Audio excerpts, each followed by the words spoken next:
Bismillahirrahmanirrahim. Assalamualaikum warahmatullahi wabarakatuh. Alhamdulillahirrabbilalamin. Wassalatu wassalamu ala asyrafil anbiya'i wal mursalin wa ala alihi wa sahbihi ajma'in, amma ba'du. Rabbi shrah li sadri wa yassir li amri wahlul 'uqdatam min lisani yafqahu qawli. Subhanaka la ilma lana illa ma 'allamtana innaka antal alimul hakim. Segala puji dan syukur kita panjatkan kehadirat Allah Subhanahu wa taala atas segala nikmat dan karunia-Nya, yaitu nikmat iman, nikmat Islam dan nikmat sehat, sehingga kita dapat berkumpul kembali di sini untuk melaksanakan salat subuh berjamaah, lalu dilaksanakan setelah itu taklim. Tak lupa juga kita ucapkan salawat dan salam kepada junjungan kita Nabi besar Muhammad sallallahu alaihi wasallam serta keluarga dan sahabatnya yang insya Allah akan sampai pada kita, dan pada yaumul akhir nanti kita termasuk umatnya yang mendapat syafaatnya. Amin amin ya rabbal alamin.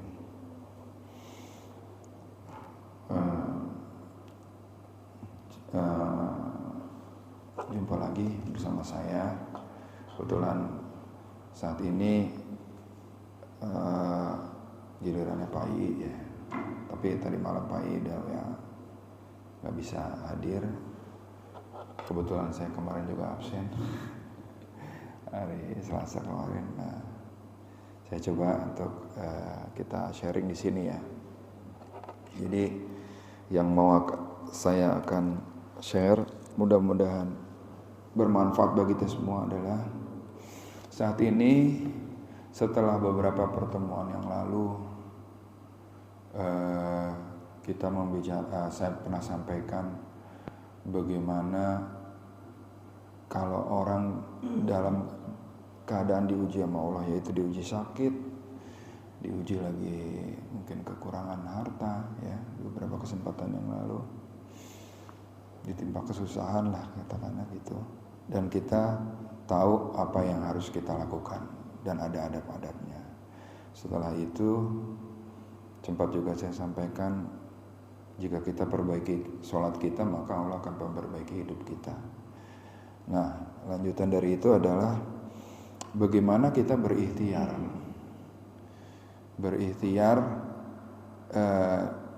dalam keadaan diuji.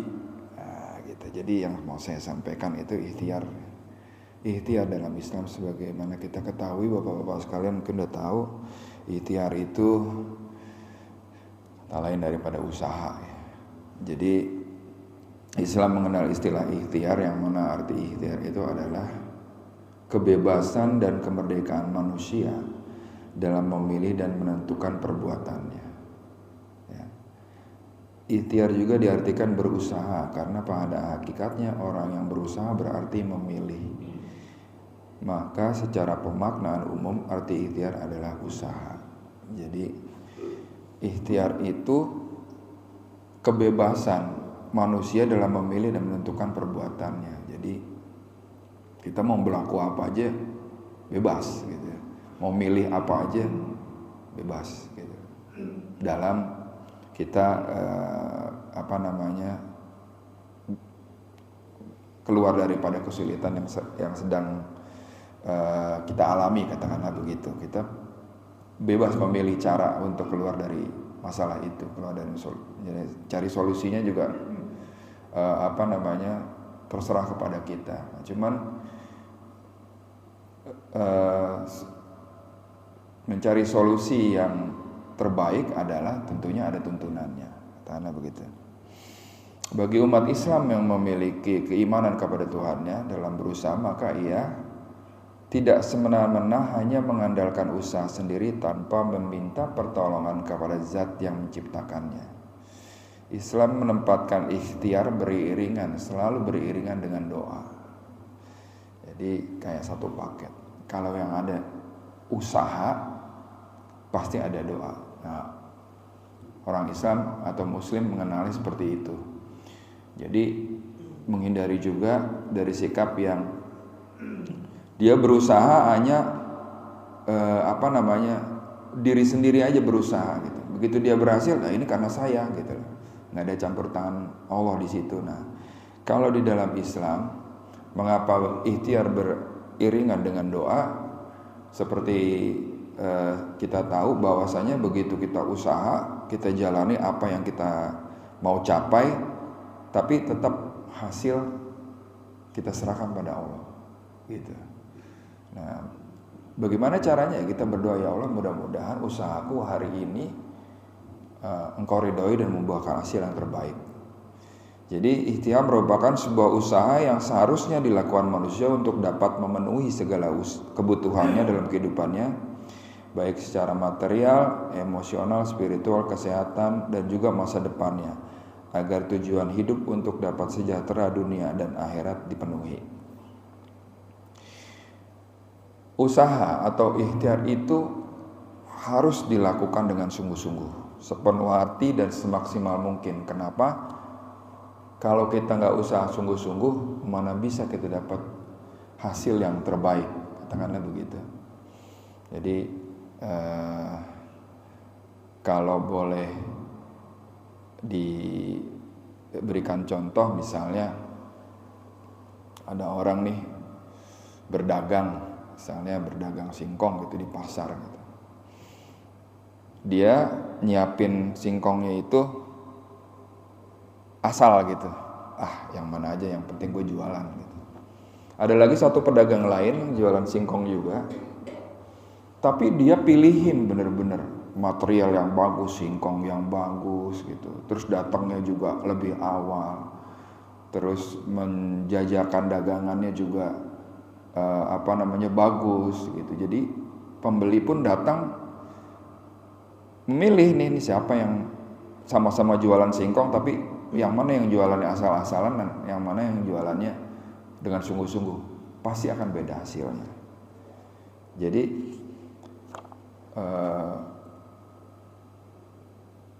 ikhtiar itu atau usaha itu harus dilakukan dengan sungguh-sungguh, itu yang pertama. Menurut istilah bahasa, kata ikhtiar berasal dari bahasa Arab, yaitu ikhtara yakhtaru, yang artinya memilih. Satu akar dengan kata khair. Dengan demikian arti ikhtiar adalah memilih mana yang lebih baik di antara yang ada. Sedangkan menurut istilah teologi, arti ikhtiar adalah kebebasan dan kemerdekaan manusia dalam memilih dan menentukan perbuatannya. Ikhtiar juga diartikan berusaha, karena pada hakikatnya orang yang berusaha berarti memilih. Dalil Al-Quran yang mengandung perintah ikhtiar, baik yang berhubungan dengan perkara dunia maupun akhirat, terdapat dalam surat Ar-Ra'd ayat 11. Saya bacakan artinya ya. Auzubillahi minasyaitonirrajim. Bagi manusia ada malaikat-malaikat yang selalu mengikutinya bergiliran di muka dan di belakangnya. Mereka menjaganya atas perintah Allah. Sesungguhnya Allah tidak merubah keadaan suatu kaum sehingga mereka merubah keadaan yang ada pada diri mereka sendiri. Dan apabila Allah menghendaki keburukan terhadap suatu kaum, maka tak ada yang dapat menolaknya, dan sekali-kali tak ada pelindung bagi mereka selain Dia. Artinya apa? Quran mengajarkan kita, jika Anda katakanlah punya masalah, bisa terbebas dari masalah itu, bagaimana caranya? Yang pertama adalah itu tadi. Allah katakan Allah tidak akan merubah suatu kaum, keadaan suatu kaum, sehingga mereka merubah keadaan pada mereka diri sendiri, pada diri mereka sendiri. Artinya apa? Kaum itu harus berusaha keluar dari apa yang sedang menimpanya, katakanlah begitu. Baru nanti Allah bantu. Jadi harus kelihatan effortnya dulu, usahanya dulu harus kelihatan.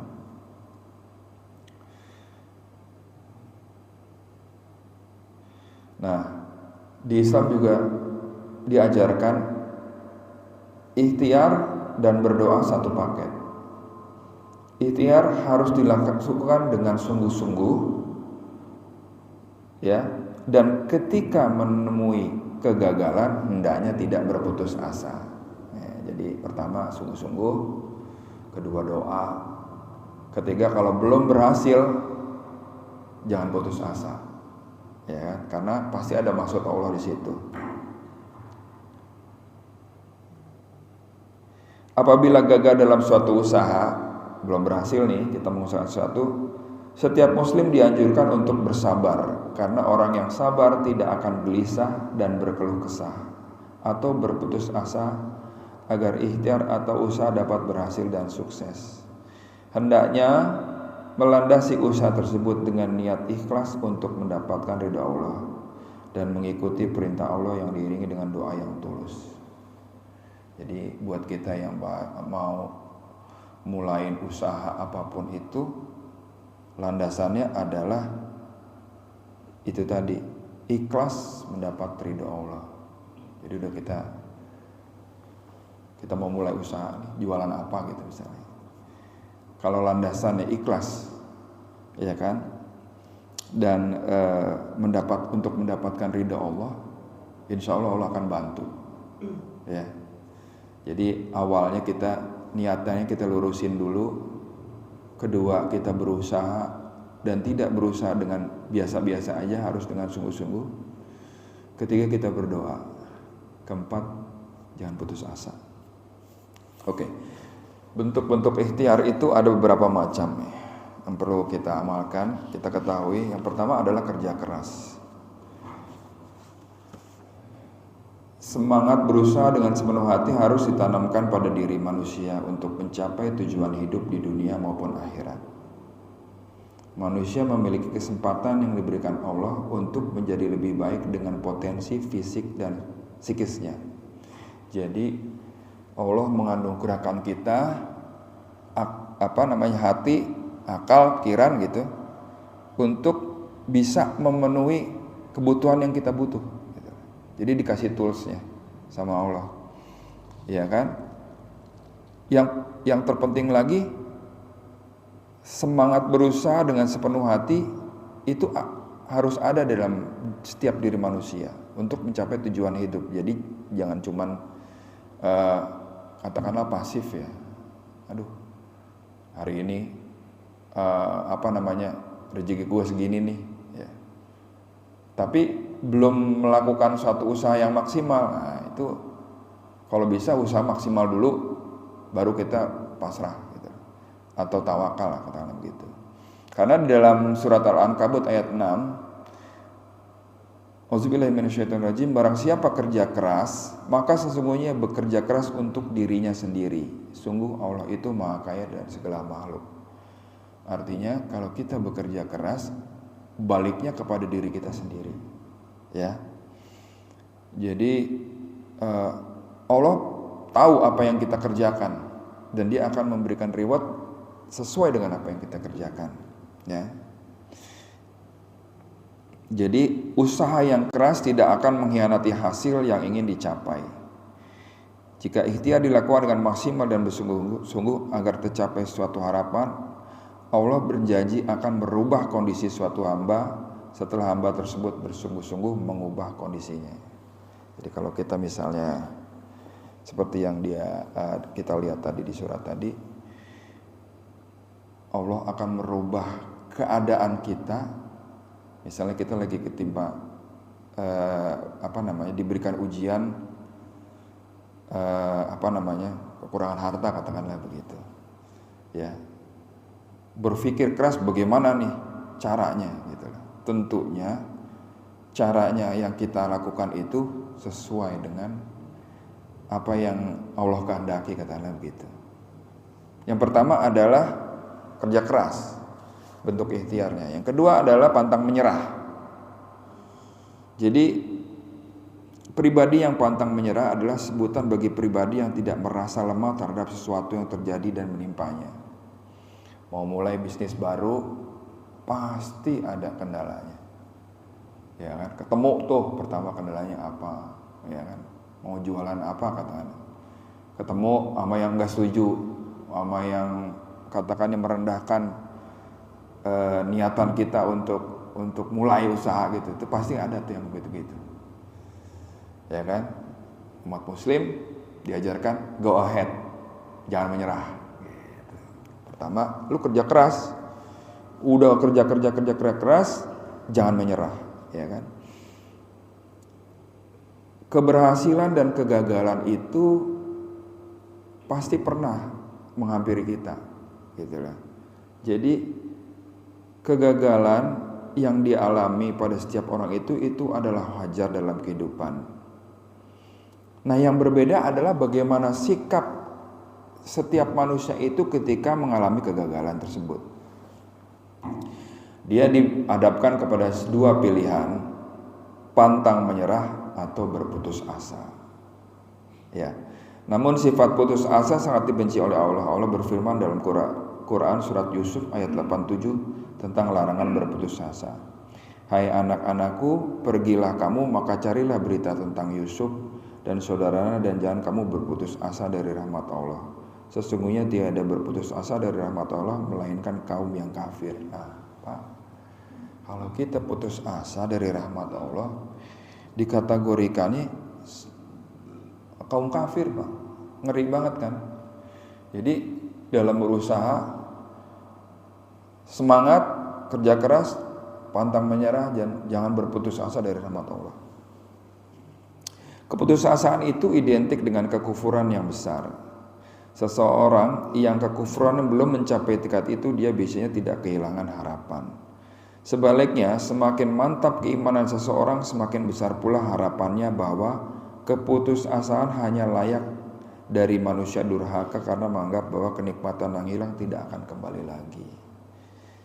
Jadi di sini umat muslim yang beriman itu adalah orang-orang yang harapannya itu besar terhadap apa yang diusahakan, atau ketika kita dicobakan dalam satu ujian, pengharapannya besar bahwa dia bisa melewati ujian itu dengan baik. Nah, jadi kalau dalam pertemuan sebelumnya, ketika kita mendapatkan satu ujian, adab yang pertama adalah terima ujiannya dulu, ya kan? Karena di surat 2286-nya Allah tidak akan menguji kita di luar kemampuan. Artinya apa? Bahwa ujian ini ada selesainya. Gitu. Kalau kita lagi ada kesusahan, susah ini ada selesainya. Gitu. Bagaimana kita keluar dari selesainya itu? Nah, tadi udah kita singgung adalah pertama, bekerja keras dan pantang menyerah. Lalu ada doa, ya kan? Lalu ada ini tadi, termasuk pantang menyerah itu ya tidak berputus asa dari rahmat Allah. Bahwa kenikmatan yang kita alamin, misalnya nih kesehatan, tiba-tiba kita lagi sakit nih selama seminggu, flu berat misalnya gitu, kita yakin gue bakalan sembuh lagi nih, gitu kan? Sehat. Bagaimana caranya? Ya jangan tidur aja, minum obat, makan segala macam yang benar, insya Allah itu sehat akan balik lagi, ya. Jadi gitu, seperti itu. Nah, pantang menyerah juga diwajibkan kepada kita, bahkan meskipun kita sudah melampaui batas, katakanlah banyak berbuat dosa, Allah memerintahkan untuk tidak berputus asa dari rahmatnya dalam menggapai ampunannya. Jadi kalau ada orang-orang yang udah katakanlah pernah melakukan kesalahan yang banyak gitu, yang mungkin dosa kecil sampai dosa gede dia udah lakukan, jangan juga berputus asa dari rahmat Allah, bahwa Allah akan mengampuni dosa-dosanya. Seperti di Az-Zumar ayat surat 39 ayat 53, katakanlah hai hamba-hambaku yang melampaui batas terhadap diri mereka sendiri, janganlah kamu berputus asa dari rahmat Allah, sesungguhnya Allah mengampuni dosa-dosa semuanya. Sesungguhnya dialah yang maha pengampun lagi maha penyayang.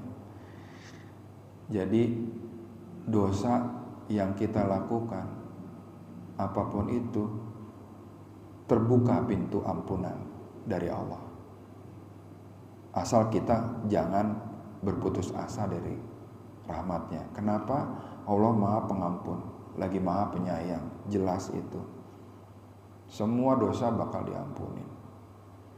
Kecuali ya seperti Firaun, ketika dia udah sampai di leher, baru dia mengakui Tuhannya Musa itu benar. Nah itu yang nggak diterima, ya. Jadi bentuk dari ikhtiar tadi adalah pertama kerja keras, dua pantang menyerah, dan ketiga adalah tanggung jawab. Tanggung jawab adalah kesadaran manusia akan tingkah laku atau perbuatan yang disengaja maupun tidak disengaja. Jadi tanggung jawab juga bisa berarti berbuat sesuatu sebagai perwujudan kesadaran dan kewajibannya. Tanggung jawab kita udah dikasih badan yang sehat, dikasih fisik yang sempurna, dikasih akal yang bagus. Tanggung jawabnya kita apa? Kita diciptakan oleh Allah untuk beribadah. Ya, tidak aku ciptakan jin dan manusia hanya untuk beribadah kepada aku, selain untuk beribadah kepada aku. Jadi tanggung jawab kita sebagai manusia yang udah dikasih kesempurnaan fisik dan pikiran ini adalah ibadahnya juga harus bagus gitu. Kita dititipin nih mata yang bagus, telinga yang bagus, pikiran yang otak yang cemerlang katanya. Tanggung jawab dari itu apa?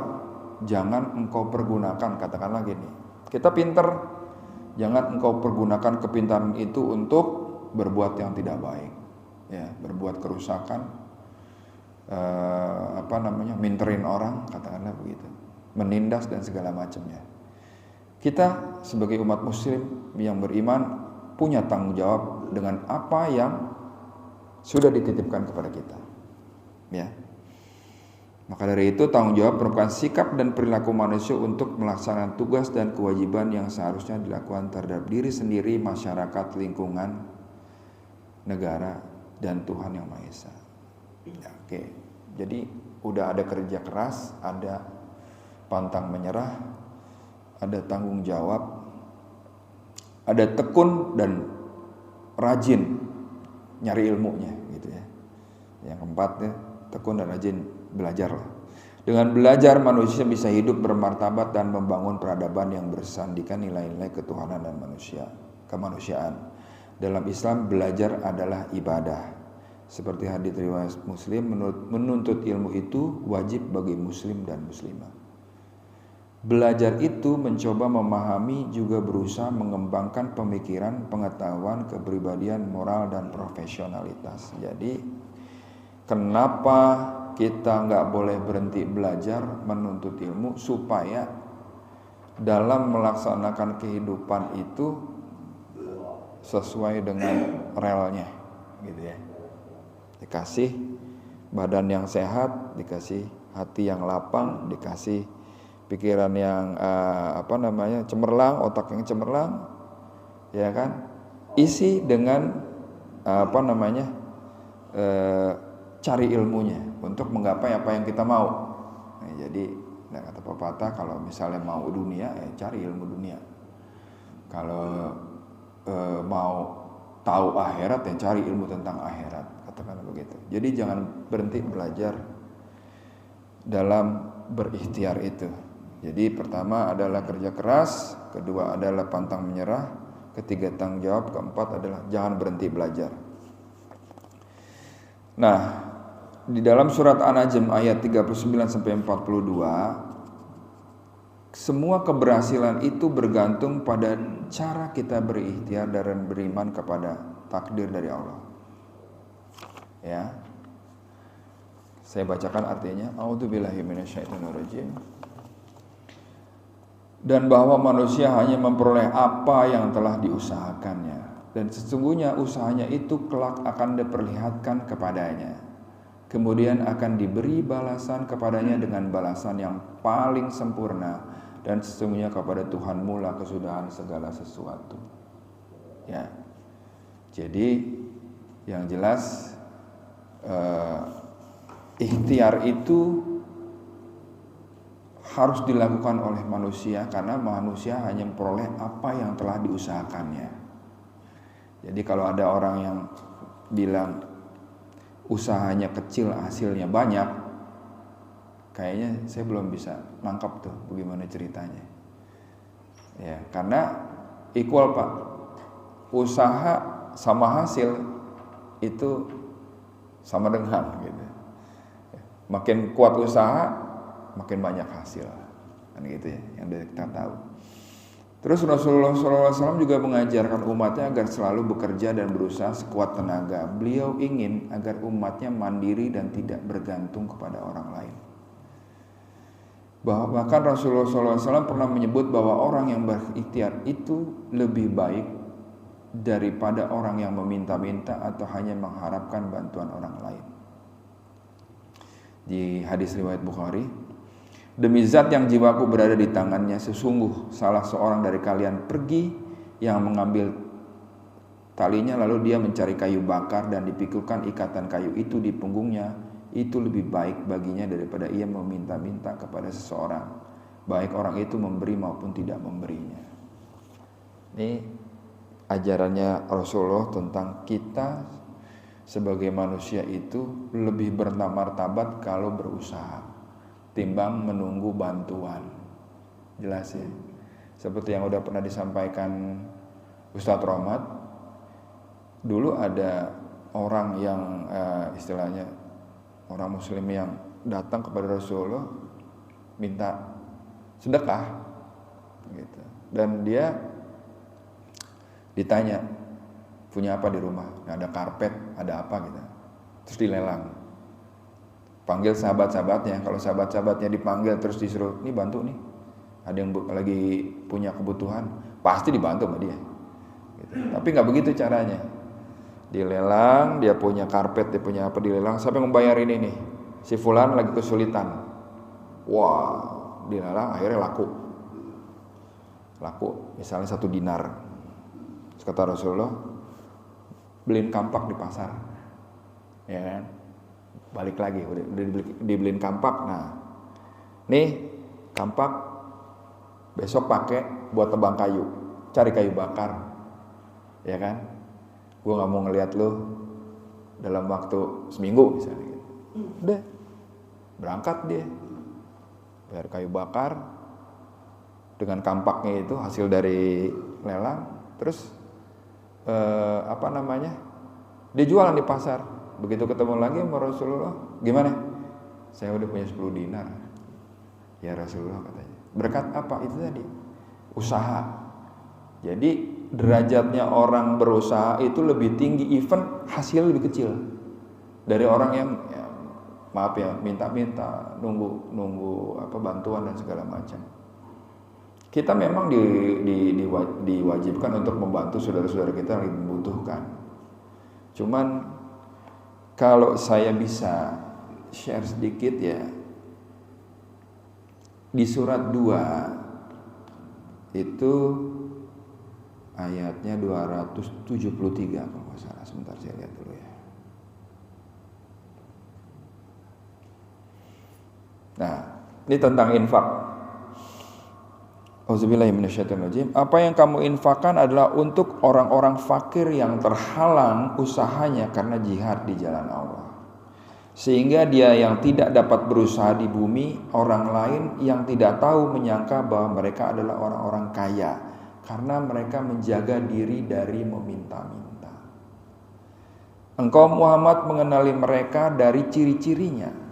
Mereka tidak meminta secara paksa kepada orang lain. Apapun harta yang baik yang kamu infakkan, sungguh Allah Maha mengetahui. Jadi jelas ya, kalau kita mau infak itu kemana? Orang-orang fakir yang terhalang usahanya karena jihad di jalan Allah, sehingga dia tidak dapat berusaha di bumi. Orang yang enggak tahu nyangkanya dia orang kaya, orang punya. Kenapa? Karena dia terpelihara dari meminta-minta. Di sini udah jelas ciri-cirinya, kamu tahu kalau dia lagi minta, misalnya nih usahanya udah mentok, dia butuh, dia minta enggak secara paksa. Ya. Engkau Muhammad mengenal mereka dari ciri-ciri yang mereka tidak meminta secara paksa kepada orang lain. Jadi kita bapak-bapak kita tahu ya, siapa yang harus kita tolong? Orang-orang kayak begini. Jadi nggak gampang untuk minta pertolongan, tapi dia udah usaha dulu, gitu loh. Orang-orang yang nggak kenal dia ngelihatnya ini mah orang mampu, padahal dia lagi kesusahan. Nah, kita bagaimana tahu mau menolong orang yang nggak pernah minta tolong. Itulah gunanya silaturahim, Pak. Nih kita kayak begini silaturahim. Satu saat misalnya Pak Yul lagi kesusahan, saya tahu karena kita sering bersilaturahim, katakan begitu, ya kan?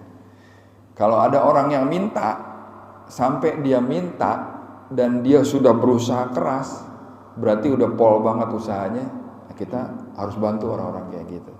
Tapi orang yang, mohon maaf ya, gampang meminta, nah itu kita bisa belum lihat usaha dia kayak apa gitu. Ya, jelas ya. Jadi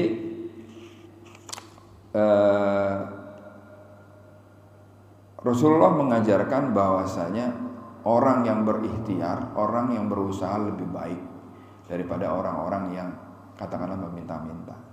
Ya, jadi manfaat atau hikmah dari bersikap ikhtiar bagi kehidupan manusia diantara menjadi mandiri dan tidak bergantung kepada orang lain, menghargai hasil usaha sendiri dan orang lain, serta bermartabat di sisi manusia juga terhormat di hadapan Allah Subhanahu wa taala. Segitu tingginya arti dari ikhtiar atau manfaat dari ikhtiar. Bermartabat di sisi manusia dan terhormat di hadapan Allah. Ya Pak, ketika kita usaha belum sesuai dengan apa yang kita ekspektasikan, ya kan? Itu mungkin ya itu jalannya gitu kan. Ya. Dia berusaha dan terpelihara dari meminta-minta. Itu yang diajarkan oleh Rasulullah. Pokoknya Anda usaha maksimal dulu dah gitu.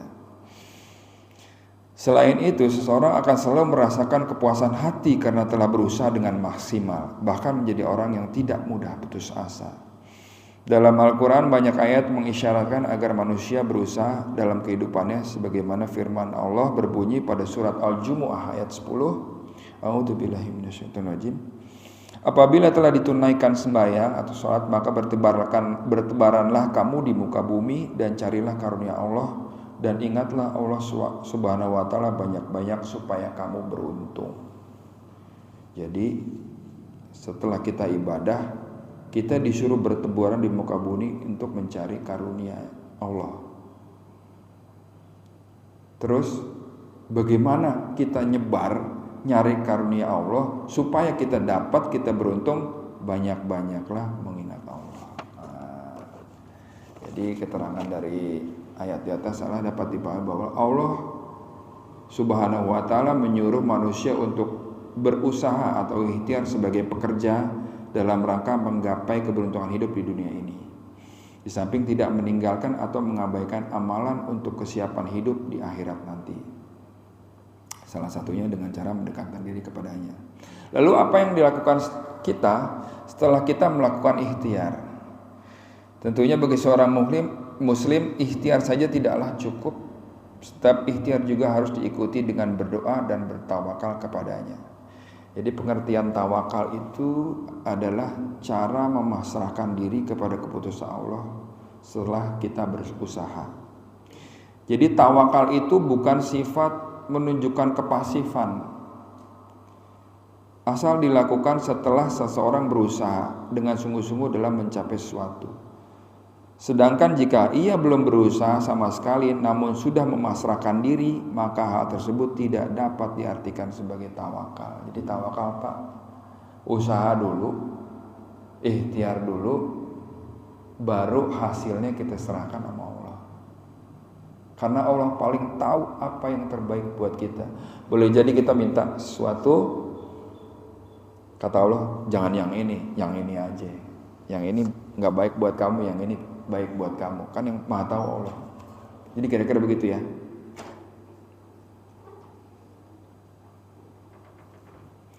Jadi antara ikhtiar dan tawakal itu satu paket. Ikhtiar tanpa tawakal atau tawakal nggak pakai ikhtiar itu nggak matching Pak. Misalnya jika kita berikhtiar namun tidak pernah tawakal, maka kita bisa digolongkan sebagai hamba yang sombong. Nah, jadi begitu dia usaha berhasil, ini gara-gara usaha gue, ini gak ada campur tangan Allah. Nah, biasa begitu tuh. Mengapa demikian? Alasannya adalah itu tadi, kita tampak seolah-olah tidak membutuhkan pertolongan atas ikhtiar yang kita lakukan. Jadi kalau misalnya ikhtiar nggak pakai tawakal, cenderungnya kesombong. Sebaliknya, jika tidak berikhtiar, tidak melakukan suatu hal yang nyata, namun hanya berpasrah diri, mengharapkan keajaiban lewat doa aja, maka hal tersebut juga tidak dapat dianggap sebagai bentuk tawakal seperti yang sudah saya jelaskan sebelumnya. Sebab yang namanya tawakal harus didahului dengan ikhtiar. Jelas Pak ya. Jadi oleh karena itu, agar setiap hal yang kita lakukan dapat berdampak dan menghasilkan hal yang baik, maka kita haruslah senantiasa berusaha berikhtiar dan bertawakal setelahnya. Jadi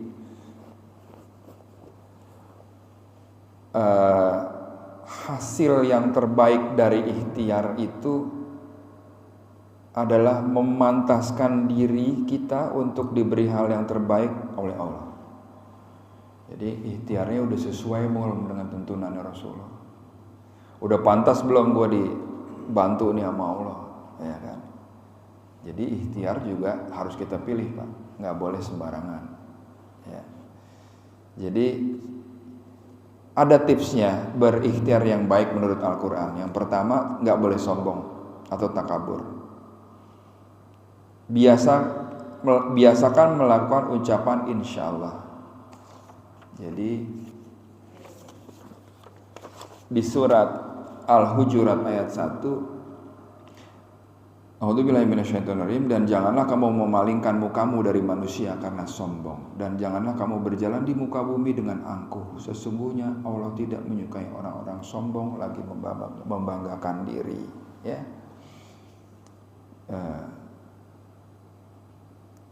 Ini tadi itu Luqman, surat Luqman ayat 18 tadi ya. Surat Luqman ayat 18 tadi. Dan ini surat Al-Hujurat 49 ayat 1, hai orang-orang yang beriman, janganlah kamu mendahului Allah dan Rasul-Nya, dan bertakwalah kepada Allah, sesungguhnya Allah Maha mendengar lagi Maha mengetahui. Ya, jelas ya. Jadi janganlah kamu mendahului Allah dan Rasul-Nya, artinya takabur gitu, sombong, nggak boleh. Pertama, tips dalam berikhtiar, jangan sombong. Yang kedua, selalu menggunakan akal dan berpikir yang ma'ruf, adil dan benar. Jadi kalau kita lihat dari surat Al-Maidah ayat 100, A'udzubillahi minasyaitonirrajim, katakanlah tidak sama yang buruk dengan yang baik, meskipun banyaknya yang buruk itu menarik hatimu, maka bertakwalah kepada Allah, hai orang-orang berakal, agar kamu mendapat keberuntungan. Ya Pak. Yang pertama adalah tadi jangan sombong, yang kedua pakai akal kita maksimal untuk berpikir yang ma'ruf, yang baik. Jadi kalau kita misalnya lagi mau mulai usaha, jujuan kita itu nggak cuman baik buat kita aja gitu loh, tapi baik buat orang lain juga gitu.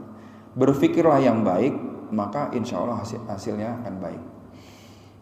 Yang ketiga adalah banyak berzikir. Misalnya la ilaha illallah Muhammadur Rasulullah setiap pagi dan petang. Menukil surat Muhammad ayat 19. A'udzubillahi minasyaitonirrajim, maka ketahuilah bahwa sesungguhnya tidak ada Tuhan sesembahan lain selain Allah, dan mohonlah ampun bagi dosamu dan bagi dosa orang-orang mukmin, laki-laki dan perempuan, dan Allah mengetahui tempat kamu berusaha dan tempat kamu tinggal. Terus kalimat Muhammadur Rasulullah di surat Al-Fat ayat 29, Muhammad itu adalah utusan Allah dan orang-orang yang bersama dengan dia adalah keras terhadap orang kafir, tetapi berkasih sayang sesama mereka. Kamu lihat mereka ruku dan sujud mencari karunia Allah dan keriduannya, Tanda-tanda mereka tampak pada muka mereka dari bekas sujud. Demikianlah sifat-sifat mereka dalam Taurat dan sifat-sifat mereka dalam Injil, yaitu seperti tanaman yang mengeluarkan tunasnya, maka tunas itu menjadikan tanaman itu kuat. Lalu menjadi besarlah dia dan tegak lurus di atas pokoknya. Tanaman itu menyenangkan hati penanam-penanamnya, karena Allah hendak menjengkelkan hati orang-orang yang kafir dengan kekuatan orang-orang mukmin. Allah menjanjikan kepada orang-orang yang beriman dan mengerjakan amal soleh di antara mereka ampunan dan pahala yang besar. Jadi Pak,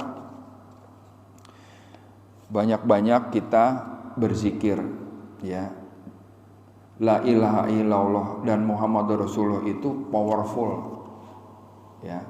Karena itu tadi yang sudah disebutkan di dalam surat Muhammad dan surat Al-Fat.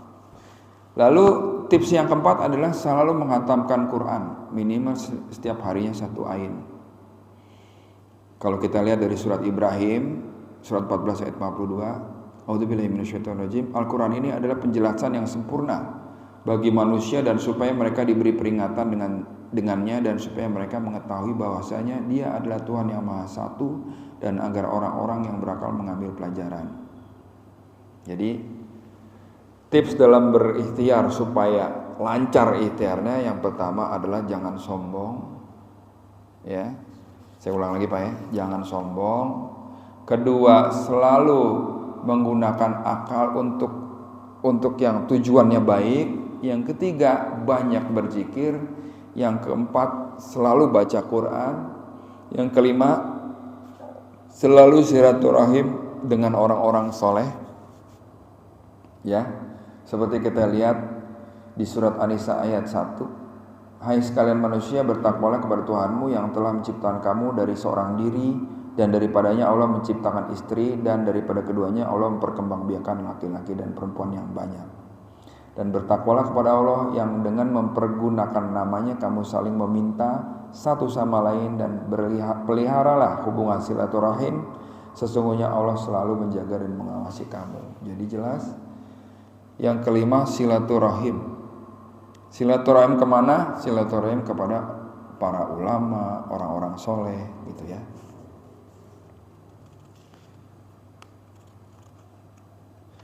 Di surat An-Nisa ayat 69 juga, dan barang siapa yang mentaati Allah dan Rasulnya, mereka itu akan bersama-sama dengan orang-orang yang dianugerahi nikmat oleh Allah, yaitu nabi-nabi, para orang jujur, orang-orang yang mati syahid, dan orang-orang soleh, dan mereka itulah teman yang sebaik-baiknya. Jadi tipsnya ada 5 Pak.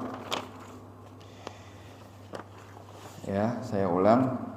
Tips dalam berikhtiar, pertama adalah nggak takabur, nggak sombong. Yang kedua adalah berusaha menggunakan apa potensi yang ada pada kita untuk berpikir yang ma'ruf, yang benar, ya. Ketiga, banyak berzikir. Zikir yang paling bagus adalah la ilaha illallah, ya. Keempat, baca Quran. Kelima, silaturahim dengan orang-orang baik atau para ulama, ya. Jadi jelas, ketika kita mendapatkan ujian, pertama sabar menerima ketentuan Allah, lalu sholat untuk mendapatkan solusinya. Kemudian lakukan ikhtiar dan tawakal dan menyerahkan hasilnya pada Allah Subhanahu wa taala. Di mana ikhtiar itu tadi, pertama tipsnya jangan sombong, kedua berpikir yang baik, hasilnya nih untuk hasil yang baik. Ketiga berzikir, ya kan? Keempat lupa lagi saya tadi. Keempat, hatam Quran atau baca Quran. Kelima, silaturahim dengan orang-orang yang baik. Jadi jelas, ketika kita mau mulai ikhtiar, niatnya kudu lempeng dulu, ya kan? Kedua, lakukan ikhtiar dengan tadi kerja keras, pantang menyerah, ya kan? Tanggung jawab, ya. Tanggung jawab dan tekun. Nah, itu. Nah, terus tipsnya untuk menambahkan itu, yaitu tadi, jangan sombong, berpikir yang hasil yang baik, kedua, ketiga banyak zikir, keempat banyak baca Quran, kelima silaturahim. Insya Allah dengan cara yang seperti itu kita mendapatkan hasil yang terbaik. Ya, itu aja kira-kira yang bisa saya sampaikan. Mudah-mudahan bermanfaat. Yang benar datangnya dari Allah. Jika ada kurang saya mohon maaf. Mudah-mudahan bermanfaat. Mungkin ada yang mau ditambahkan itu ditanyakan, mangga.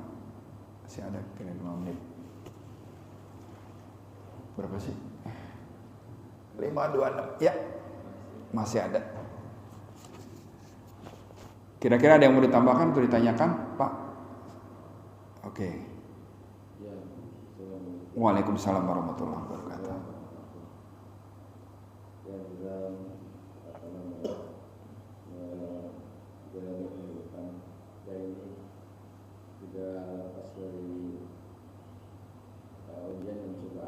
Betul. Dalam hal ini ya tentunya mungkin ada satu kesulitan juga gitu ya. Maka ini cobaan atau ujian. Nah, itu memang pembahasannya. Bagaimana kita bisa melihat wah ini mah ujian aja nih, ini cobaan juga. Gitu. Ini gimana triknya ya? Oke. Bismillahirrahmanirrahim. Saya coba jawab ya. Jadi ngebedain yang mana yang namanya ujian atau cobaan, ya, yang mana teguran, gitu ya. Ya. Jadi itulah gunanya muhasabah, Pak. Ya, muhasabah gini. Jadi begitu kita dapat ujian atau katakanlah kesusahan, yang pertama kita lakukan adalah ini kenapa ya begini ya, gitu kan. Bertanya kepada diri sendiri. Terus apa ada satu salah yang saya lakukan? Ya, yang Allah misalnya menegur. Ya kan? Balik lagi berbaik sangka kepada Allah bahwasanya Allah tuh suka menegur hambanya yang agak melenceng sedikit supaya balik lagi ke relnya, kan gitu ya. Jadi kalau misalnya orang hidup pasti diuji, ya kan? Biasanya kalau ujian naik kelas gitu. Jadi kalau misalnya kita mau tahu ujian itu, ini ujian nih. Apa misalnya kita itu lagi ditegur gitu ya. Yang pertama-tama kita yakini adalah ini semuanya ujian, ya kan. Terus kita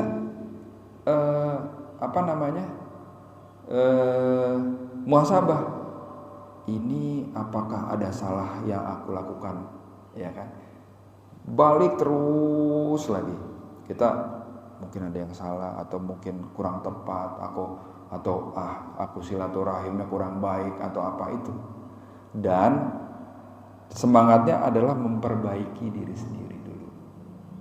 Nah, begitu memperbaiki diri sendiri, terus udah gitu kita juga udah tahu koridornya kalau diuji bagaimana, ya kan. Pertama, jadikan sabar dan sholat sebagai penolongmu. Artinya apa? Terima dulu, sabar dulu, lalu kemudian toolsnya dikasih sama Allah, sholat, gitu kan. Nah, begitu kita sholat, kita memohon doa, insya Allah akan ditujukan sama Allah jalan keluarnya. Baik itu misalnya kita lagi diuji ataupun kita lagi ditegur, ya kan. Ada terbetik di dalam hati kecil gitu, kamu lakukan ini, gitu kan. Kamu perbaiki ini, ya kita kan maha tahu kan Allah. Kita berdoa aja beri ya Allah. Ini bagaimana ya? Apa saya banyak salah? Apa biasanya gitu Pak. Orang-orang yang banyak merenung, orang-orang yang banyak muhasabah, itu biasanya ketemu Pak. Oh ini aku lagi ditegur nih, gitu. Seperti itu. Kira-kira kayak gitu Pak. Jadi semuanya step pertama adalah semuanya ujian Pak. Begitu ujian, kita berkhusus sama Allah, ini ujian, berarti gue lagi diperhatiin nih sama Allah nih, gitu kan. Terus kita muhasabah, ini ujian apa mungkin teguran gitu. Biasanya tuh kalau saya ngelihatnya, ini datang satu jawaban, datang lagi. Nah, dalam satu rentang yang bersamaan, hampir bersamaan itu datang banyak. Itu biasanya ada teguran di situ. Tapi bagaimana mensikapinya ujian yang selalu yang berdatangan kebetulan ini sakit, ada lagi apalagi. Nah, itu belum tentu juga itu teguran. Mungkin aja itu memang kita harus melewati itu, step itu gitu.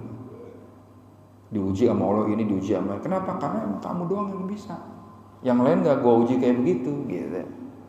Ya, jadi berpikirnya, oh iya, kan aku diuji tidak di luar kemampuan aku, katanya. Diuji. Jadi kita terima dulu ujiannya gitu. Semua ujian gitu, jangan tiba-tiba, oh itu lo ini tuh diuji, oh lo lagi ini lo ditegur lo, belum tahu pak. Ya. Lo gitu sih susah, lo kurang sedekah lo, nggak bisa juga begitu pak, gitu. Ya kita nggak tahu dia kan berbuat apa, barangkali dia malah dermanya atau sedekahnya lebih banyak daripada kita. Kadang orang kan begitu, menjudge orang gitu, wah lo susah hidup lo, kurang sedekah lo, ya kan? Mana tahu dia ternyata sedekahnya banyak, tapi dia silaturahim ke orang tuanya kurang, misalnya gitu, ya kan? Di sini aja untuk tips ikhtiar yang terbaik adalah silaturahim kepada ulama, kepada orang-orang baik, orang-orang soleh. Kita dianjurkan untuk silaturahim kepada mereka. Supaya apa? Begitu kita silaturahim, pasti kan ada nasihat-nasihat dan segala macam. Kita bisa, oh iya, gue tuh salah sebenarnya nih. Gitu. Karena Allah begini pak. Ketika kita udah minta sama Allah, ya Allah berikan aku petunjuk. Biasanya dia misalnya nih ketemu sama Pak Aleh saya. Tiba-tiba Pak Aleh ngomong apa yang, oh gue mesti ketemu sama Pak Aleh nih. Tiba-tiba Pak Aleh ngomong begitu, oh iya aku kurangnya di situ, gitu pak. Itu siapa yang ngejalanin? Allah yang ngejalanin pak. Kita minta sama Allah petunjuk, disuruh ke tempat Pak Aleh. Nggak sengaja gitu. Kalau kita bilang nggak sengaja, padahal itu semua udah diatur pak sama Allah. Nggak ada yang nggak sengaja. Allah udah ngatur, lo ketemu Pak Aleh, lo ketemu Pak Irfan lo, ya kan, begini-gini, lo ketemu sama Pak Rahmat lo, tiba-tiba Pak Rahmat ngomong apa yang biasa kita dengar, tapi begitu saat itu, at the moment, oh iya bener juga, gue salah nih, jangan-jangan. Nah itu kan orang-orang yang selalu memelihara hatinya dengan istilahnya ngebuka hatinya gitu pak, ngebuka hatinya, ya Allah ini maksudnya apa ya gitu kan, nyari gitu, terus ketemu, baca Quran, baca buku, dengerin tausiah gitu, oh gue lagi di fase ini nih gitu pak. Nah itu yang saya tadi bilang, ketika orang mendapatkan satu kesulitan atau ujian kesulitan, ketika dia berusaha, kan usaha tuh pak, ketemu sama orang, dengerin tausiah, ngobrol sana gimana ya gini-gini. Terus tiba-tiba Allah menitipkan ilhamnya, nih lo jawabannya di situ gitu. Karena kita apa? Usaha, nggak diem aja, bingung aja. Orang kalau udah kesulitan tapi diam aja pak, biasanya stres pak. Gitu. Nah sekarang kalau ada yang bilang, oh kalau kita diuji dong dalam waktu yang bersamaan, hampir bersamaan, itu lo lagi ditegur, belum tentu juga pak. Gitu. Kita pertamanya menerima apa? Ini ujian nih, gitu lah. Ujian bagi kita, gitu lah.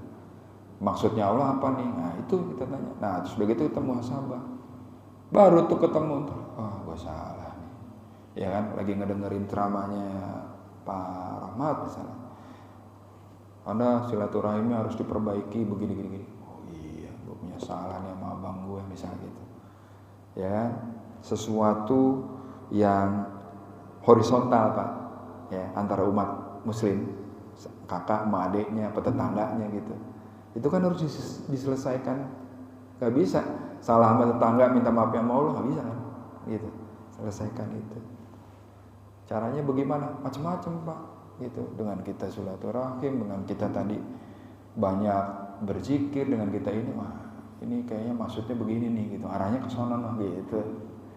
Nah itu, ini yang perlu dilatih Pak, hati yang itu. Gitu. Kira-kira gitu Pak. Ya, ada lagi mungkin cukup ya. Oke, kalau nggak ada lagi pertanyaan, tutup kaji kita dengan doa kafaratul majelis. Subhanakallahumma wa bihamdika asyhadu an la ilaha illa anta astaghfiruka wa atubu ilaik. Semoga bermanfaat. Maaf bila ada salah-salah kata. Wabillahi taufiq wal hidayah. Wassalamualaikum warahmatullahi wabarakatuh.